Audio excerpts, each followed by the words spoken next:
Welcome to Teach and Learn, a podcast for curious educators brought to you by D2L, a global ed tech company committed to transforming the way the world learns.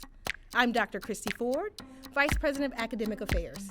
And I'm Dr. Emma Zone, Senior Director of Academic Affairs.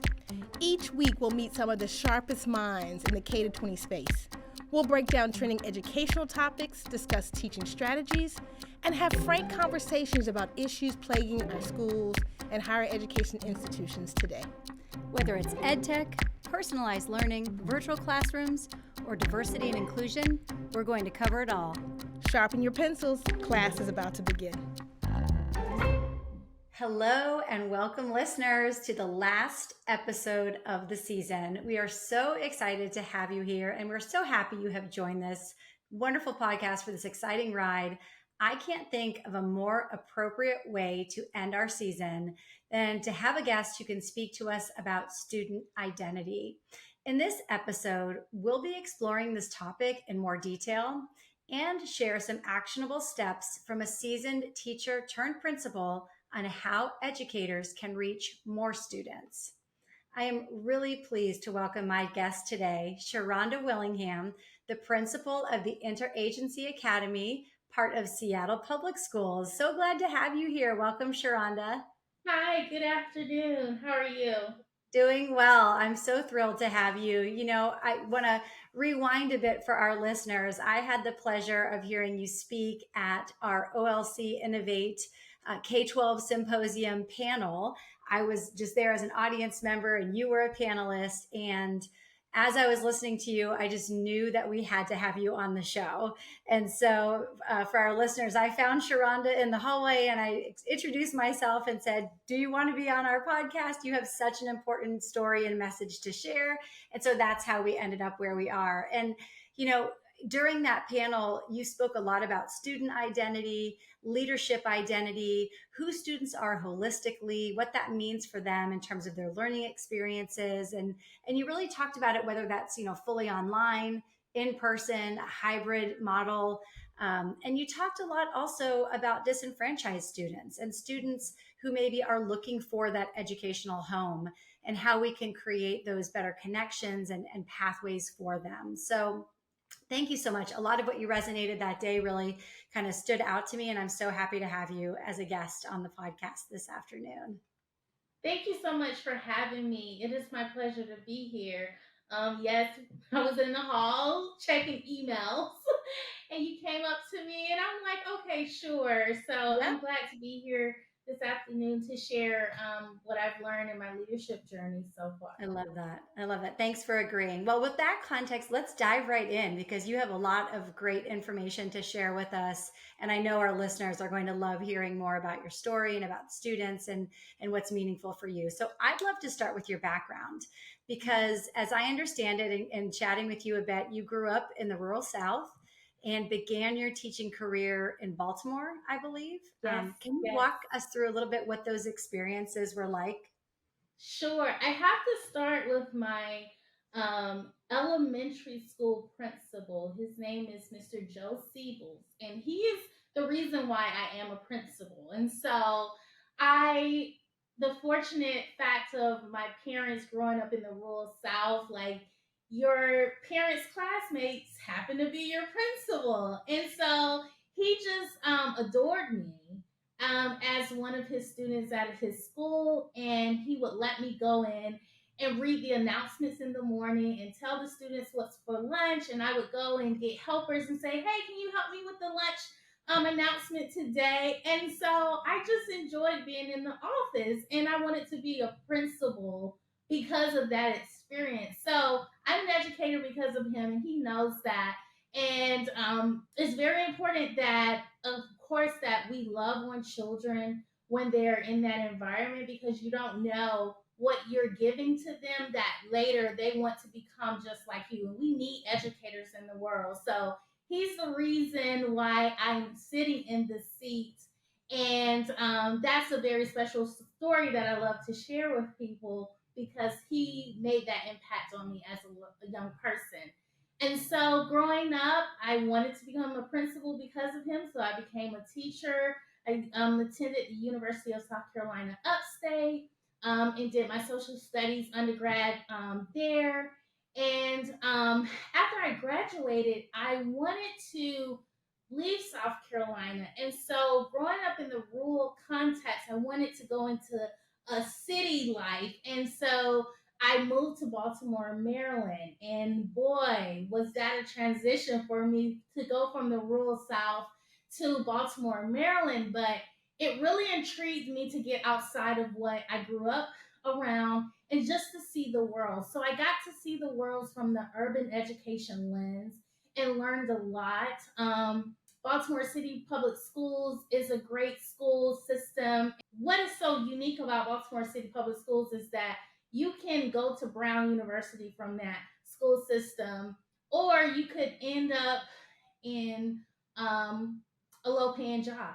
And so it's a very diverse way that students can go out into the world. And so you see that inequity starting to happen in that context. And so I did my teaching there for 8 years. And then I was like, okay, let's try something else. Let's think about the West Coast. Okay, again, wanted a different experience. And so I moved to Seattle, Washington, and started my first leadership position outside of the classroom as a dean of students. And that was really fun because it was at a middle school. And so, again, a different context. I only did high school. And so I was able to be in a middle school and see how middle school students grow into teenagers and watch that development from a dean of students and behavioral standpoint. And then after that, I was fortunate enough to become assistant principal at the current school that I am now, and I transitioned to principal here. And so it's called Interagency Academy. We are a group of small alternative schools with 7 campuses throughout the city. And each campus have a different specialty to them. We have a recovery academy, which is the only recovery school in the state of Washington. We also serve our incarcerated youth through our program, and we also serve students through our online program, in which I was able to be a speaker for the OLC online panel for K-12 educators. And that was a fantastic conference and panel to be a part of because we're really learning about AI in the context of education, something that I spoke on. But really, how do we grow the pipeline, I would say, between K-12 and our post-secondary institution? I see that as a great opportunity to explore so that our students can also see themselves in post-secondary programs and be able to feel confident in their ability to manage that because they had some context of that in their high school experience. So that's a little bit about my educational journey and how I'm here now. Yeah, I love that. And you talk about those different contexts, rural South, the urban context in Baltimore, moving then to the West Coast. And what an interesting lens, not only as you're working with these different student populations, but also for you personally as an educator and as a leader. So it sounds like what prompted the move is just maybe trying a new area. But I'd love to hear more about, what were sort of some of the differences you saw across those different contexts, as you reflect back and you're thinking about what you see today in Seattle, maybe compared to Baltimore, and even still, what might be some of the similarities as well? So I would say the biggest difference for me was the economic and political context in which schools sit in. So Seattle Public Schools is nested in Seattle, the city of Seattle, which economically they are vibrant. You can find jobs. You have tax dollars coming into the school system. And so just being around resources, the crime rates are lower, poverty is lower. Not to say that we don't have those things, but it is lower. So coming from Baltimore City, where everything is the inverse, it's high crime, high poverty, you see the ability or the inability of the school system to be able to serve students. So for me, that was the biggest thing. Like school systems, they do amazing work, but it's a community of resources around that school system that helps them to serve students or can get in the way of them not serving students. So I would say that is the biggest difference. The similarity is that no matter where you go, you're going to have disenfranchised students and families that need to be served. And so every school system has an opportunity to reach and create new systems that are really universally designed for those furthers from educational justice. And so that is the work that we're doing at Interagency Academy, trying to fill in those social economic gaps that exist within society in our schooling system so our students can still have an access to post-secondary plans once they leave us. Because one thing that we know is that schools, if they get it right, you're able to change generational poverty. Mm-hmm. And if you get it wrong, you reinforce that cycle.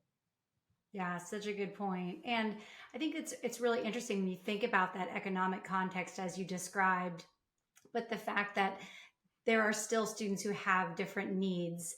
And in some cases, there could be a veil of not understanding that there are students who have those needs, especially if you are in a well-resourced area. And how do we start thinking creatively about serving those students in a way that will help them reach goals as you've described, which I love. Yeah. I want to talk a little bit more about the Interagency Academy. I know you briefly touched on it, but I think it's such a unique offering. And really, when I heard you speak, last month, it really just kind of blew me away because I think it's a unique setup, and you're serving a student population like you described that often doesn't have the support needed for ongoing success, and thinking about it holistically, which I think is absolutely critical, from technology to other resources. So talk a little bit more. You mentioned Interagency Academy has these 6 specialized programs. What is it like working there, teaching there, leading there? What are the students kind of striving for? I'd love to hear more about what that looks like day to day. So I would say our school sits at the top of what we call it as a multi-tiered system of support. And so we sit at the top, tier 3, and we're comprehensive schools or traditional schools, we're not able to meet those students' needs. We serve as the intervention for that student and that family to get them on track to graduation. And so as students come through our program, there's an orientation process where they're learning about our different programs to see what best align with their needs. We're doing a barrier reduction assessment to look at the student holistically. Are you unstably housed? Do you have food? What are your academic strengths? How do you see yourself post-secondarily? And then we're creating a student learning plan for those students, and we're able to assess them in their time with us to help them become the person that they want to be when they leave us. And so it really is assessing their non-academic needs first, and then education secondly, because being a disenfranchised child in society, there were a lot of safety gaps that were not filled for that person. And so we're trying to come in and fill those gaps. But more than that, we are rehabilitating their identity to school. A lot of times they were not served academically because of social economic barriers. And so the relationship with school is very fragile. They have a weak identity to learning, a weak identity to themselves. And so what our educators do is first try to build a healthy relationship to school first while assessing their social economic needs. And through that healthier relationship with school, students gain self efficacy to believe in themselves more and to see themselves in a different light. And so we also offer CTE classes as another way for post secondary opportunities, so students can see themselves identity as a home healthcare aide, or they can see themselves as a welder, and it builds their relationship to something different outside of academics, but you're still embedding academics within home healthcare aid. And so it's that being flexible with the learning and putting it in a different context, which then creates a new identity to learning and a new a breath of fresh air for their connection to education. Yeah, I love that, right? Because it's helping to not only personalize to them, but also show some other pathways beyond what they might not even know about. So it's kind of not just creating access, but you're creating knowledge around these pathways and serving in that role as well. Yes. Mhm. Yeah, I love that. And I think, this idea of the relationship with school and student identity is such a key piece, not only to the population you serve, but really any student population. It's often a missing piece, that maybe comes in secondarily because things are so academic focused, but recognizing those needs and finding ways to fill some of either those gaps or just recognize the whole person experience. I know when you spoke at the panel, you talked also a bit about how technology has played a role in that as well. So I'd love to hear, specifically with Interagency Academy, how technology has played a role in serving your student population and what ways has it created maybe some of those pathways. Yes, thank you for that question. As we were going through the pandemic, like every other institution in school, we went virtually for a while. But when we began to come back in person, our students didn't come back to school. And so we were wondering, why are they not coming back to school? And we see that a lot of students across the United States did not come back. And so what we did was we surveyed our students and asked them, hey, would you engage in learning if we offered an online offerings of your course? And the students said yes. And because we do serve students who have major economic barriers, one of the things that we found out was that students were not able to come to school because they were parents or they were caregivers or they had a job and helping to meet the financial obligations of the family. And so, what we saw was creating an online campus would allow those students who normally could not come to school that they could now have accessibility to their learning and be able to balance both the obligations that they have in life, but also meet their academic obligations so they could have the access to the economic mobility that students have when they graduate from high school. And so the online learning campus was really born out of the accessibility gap and wanting to create an opportunity for students who needed a flexible schedule for them to have that. That's great. And, that reminds me of the work that's being done in higher ed. You talked about post-secondary work and creating, those sort of on-ramps for students leaving and graduating and then getting them into whatever that might look like. And we know that the online world in terms of those offerings in higher ed, similar student populations, maybe it's somebody who's a new traditional learner returning to finish a degree or to add a certification or to upskill. And so it's a similar idea around creating access where there might not be access because of job obligations, family obligations. And I think we hear about that and think about it in the post-secondary landscape. But what you're talking about is very cutting edge for students, that we need to rethink some of the rules of school to be as rigorous, but still serve a very specific need for students. So I just appreciate that forethought and the innovation, to be honest, and the technology that plays a role in that. So that's amazing. One of the other things you talked about with the student identity piece has to do with the experience of how somebody defines themselves when it comes to school. This idea of, how do I fit into this system that is school? And you mentioned that being sometimes a challenge or barrier for these disenfranchised students. I've also heard you talk about the role that parents and guardians play in that same sort of environment. And, when we were chatting before the episode, you mentioned that it's really important to be proactive with students around their identity work. You talked about the fact that there's many frameworks that we think about with social emotional learning frameworks. that you can't get to that good stuff until you center who students are.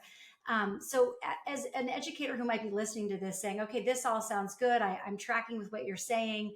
But when you talk about student identity and why it's important, what are some things that educators and educational leaders can sort of keep in mind as they're putting this into practice in their own classrooms or leadership journeys, or their context? Yeah. I would say identity work first starts with you. Who are you as a human being? Where are you from? What are your beliefs?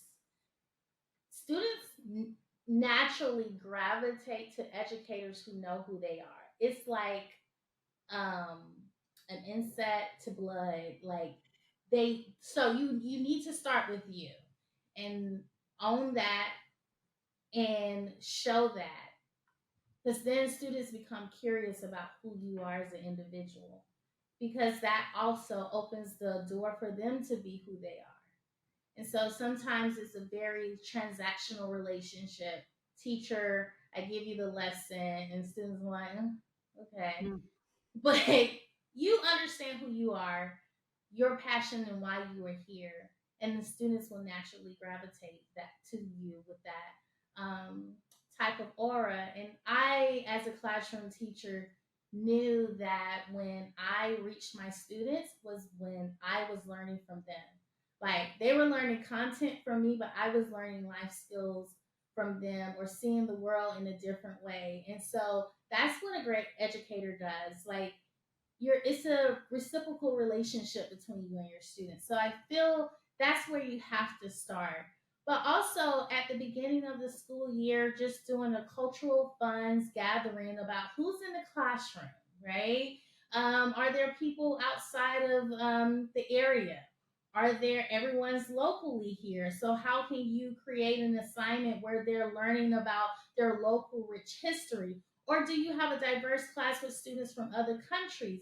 Can you create an opportunity where they are now leading the lessons on something that you're teaching anyway? So you really have to see who's in the classroom and then use that as an opportunity to curate learning experience with your students being the leaders, because it's their culture that they are now explaining, telling everyone, and it also sets for, I think, human discourse within society. If students are able to own who they are, create safety around owning who they are, and then having people in the classroom to own who they are, and you can build that safety and discourse, well, guess what? That will translate into 21st centuries in the career arena or in the workplace or in just society in general. But that's where learning communities can really create the citizenship and respect for each other by starting to learn from each other in the classroom. Don't make your lessons so like we're going to learn this, and this. Like, how are you inviting the students to curate that learning experience and then learn about each other? And that is a brilliant way to center everyone's identity in the classroom. Absolutely. I love that. I mean, starting with yourself, right? That reflection piece is so critical because you can't really build a learning community without that. I love that idea of inviting in. And I think as somebody who used to teach high school, students can sniff out in a second when you're not authentic. And so I think sometimes teachers and educational leaders feel like they have to put up this facade where in reality being human is really what matters. And I have found that both in my face-to-face teaching and in my fully online teaching, because that's where you invite in some of that discourse and the community piece, hands down, right? That's how we learn best. I love that as a microcosm of skills. That's wonderful.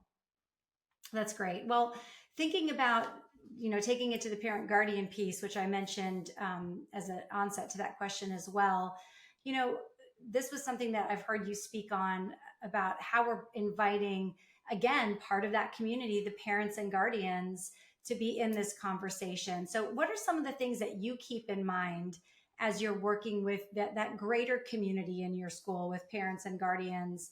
and how you kind of reach out and communicate with them. What are some of the either lessons learned or things that you keep top of mind as a leader at a school like Interagency Academy? Yeah. The most foundational thing for me in the student parent teacher relationship is that students come from an ecosystem. And a lot of times as educators, we just see this child and we think they just appear, like we know they didn't appear out of thin air, but the way we interact is in that way. But that student, that child comes from an ecosystem. And so it's very important that you reach out to families and really get to know who they are, because that parent is a source of resources for you if you would listen to them, because they are the child's first teacher. And so they have so much more funds of knowledge on that human being than you do. And so opening that dialogue with that parent to really understand their child as a human being. And in our school, a lot of times we're bringing in families and we're listening to the parent describe the child. Then we're thinking, oh, the child loves to draw. Okay, we're going to create an assignment where you will demonstrate mastery by producing a product where you draw, right?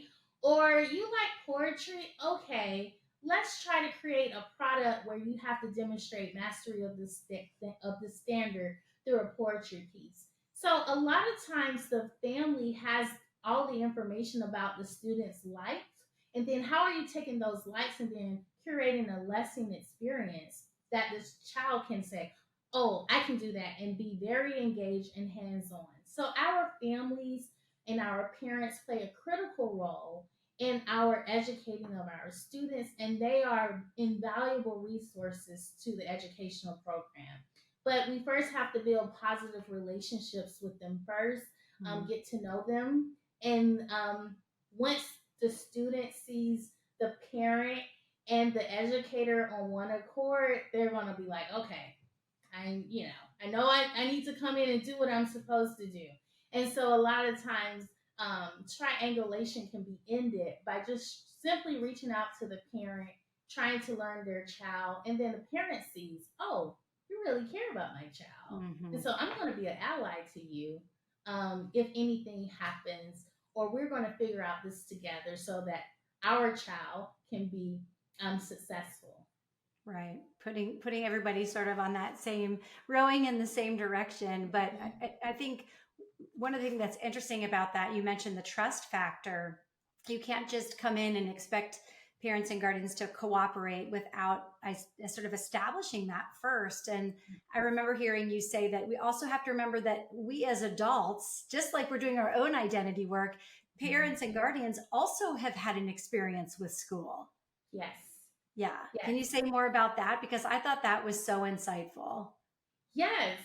So sometimes when parents are hesitant to engage with you, you have to think why. Has the child been set up previously to be successful, and so they have some hesitation because of past educational trauma they've had as a parent, or past educational trauma they have had as a student? So depersonalizing how a parent may first appear when interacting with you, because it's probably some story that has nothing to do with you. But because we're in the service of public education, they have an opportunity with you to change that narrative of educators. And I think sometimes educators are not aware of power dynamics that can exist in a parent teacher relationship or a parent student relationship, because sometimes they're seeing you as the authority figure. You're not seeing yourself as the authority figure, but they're seeing you that way. And so through that filter, they're making those decisions. And so it is on us as professionals to disarm and to show them like it's okay, it's safe. We need to be collaborators and partners so your child can get their needs met. But we need to be on the same page for that. So it can be a little tricky at the beginning, but as professionals, we could learn and those skill sets to be able to help disarm. But a lot of times there was something that happened before they met you that has set the stage for that relationship that they have with you. Yeah, I love that. Everyone comes to the table with stories, and we have to be aware of Yes. that. Okay, we're getting towards the end of our time, but I have to go back to something you mentioned in the beginning when you were giving us your intro and talking about your path, because this is something that has come up in lots of conversations that we've been having, which is about AI, right? It's the hot topic. And we were at a technology, based conference when we first met. So there's been a lot of talk about it. It's everywhere. It's on everyone's minds. And so I would love to hear a little bit, as a school leader, how you're handling it and what your advice is to educators or school leaders out there who might be struggling to figure out, how do we fit this in? Because we know it's going to be used. I think we've accepted that we're not banning this technology, and it's obviously important because students will be living in a world where these skills are critical. So what's your advice as you're thinking about the AI conversation on your campus and with your team, and for you as an educator who's leading educators? Yeah. For me, I am team AI in the education arena. I know that it's very new technology, but I know that our students' educational um, career in general is going to be much different than mine, right? Our students that are currently in our K-12 educational system will probably have to change jobs more than any generation has before because of AI. And so I believe that it is our moral responsibility as educators to understand the tool, because this is our students' reality. It's not going anywhere, it's here to stay.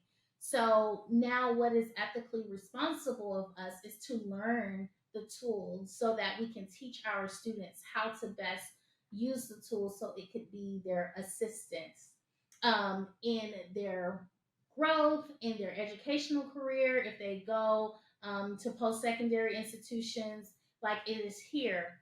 But it goes back to our original conversation of identity. AI cannot erase humanity, my belief at this time of May 13th, 2024.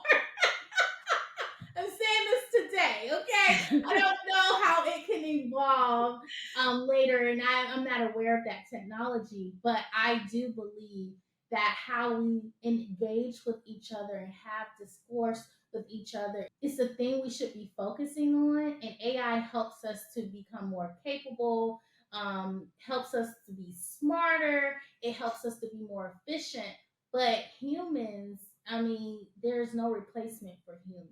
And so, really being able to dialogue across differences is the skill that we need to have since we have AI. But it's generative, and we know the ethical considerations that, it can be very much wanting to please you instead of giving you the right information, and all the nuances with AI.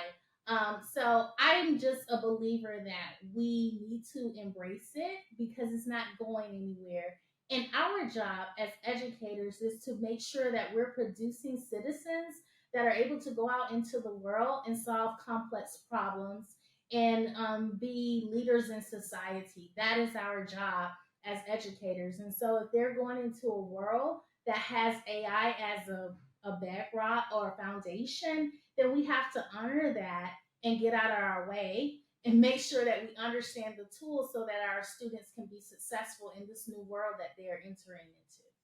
Yeah, that's great. Thanks for sharing that. I know it's on top of mind for a lot of people, so appreciate your point of view.